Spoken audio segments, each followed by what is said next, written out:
যে শেখ হাসিনা চীনে যাচ্ছেন, এতে ভারতের কোনো আপত্তি নাই। কোথায় স্বাধীনতা? কোথায় 30 লক্ষ মানুষের রক্ত? কোথায় লাশ? আর ওই চীনে যাওয়ার জন্য উনাকে অনুমতি নিতে হয়েছে।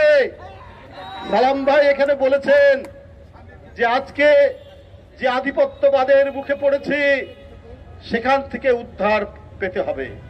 আজ এটা তো আর কথার কথা নয়, এটা শিমুল ভাই সালাম ভাইয়ের বক্তব্য নয়, এটা তো আওয়ামী লীগের মন্ত্রীরাই বলছেন যে শেখ হাসিনা চীনে যাচ্ছেন, এতে ভারতের কোনো আপত্তি নাই।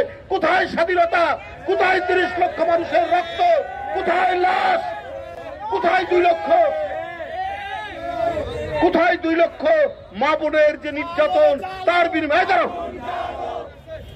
2 লক্ষ মা বোনের ইজ্জতের বিনিময়ে যে স্বাধীনতা, যে স্বাধীনতার পতাকা এদেশের মুক্তিযোদ্ধারা নিজের রক্ত দিয়ে সেই দিন যারা পথ করে উড়েছিলেন, আজকে ভারতের অনুমতি নিয়ে, ভারতের অনাপত্তি সার্টিফিকেট নিয়ে শেখ হাসিনাকে চীনের কাছে যেতে হয়। এই লজ্জা আজকে এই জাতির উপর আপনি চাপিয়েছেন।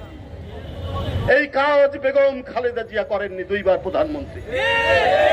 এই স্বাধীনতার পতাকা মাটির গভীরে প্রথিত করেছিলেন শহীদ রাষ্ট্রপতি জিয়াউর রহমান, স্বাধীনতাকে অক্ষুণ্ণ রেখে। আজকে আপনি রেল লাইন দিবেন, আপনি নৌ ট্রানজিট দিয়েছেন, আপনি কত কি দিবেন? ভারতের সুবিধার জন্য যা কিছু দরকার আপনি দিয়ে দেবেন। এমনকি আপনি বিদেশে সফরে যাবেন, তার জন্য ভারত থেকে অনুমতি নেই হয়। ঠিক পররাষ্ট্রমন্ত্রী, ঠিক আপনাদেরকে। আমরা নির্যাতিত, সুমন ভুঁইয়ারা কারাগারে, তারপরেও আমাদেরকে মনে হয় আমরা স্বাধীনতার লড়াকু সৈনিক। আমরা আপনাদের প্রভুদের বিরুদ্ধে আমরা কণ্ঠ উচ্চারণ করতে পারি। আমাদের কণ্ঠস্বর আকাশ বাতাসে ভেসে বেড়ায় যে না, এই মানচিত্রের উপর কোন শকুনকে আমরা ছবল দিতে দিব না, ঠুকরাতে দেব না।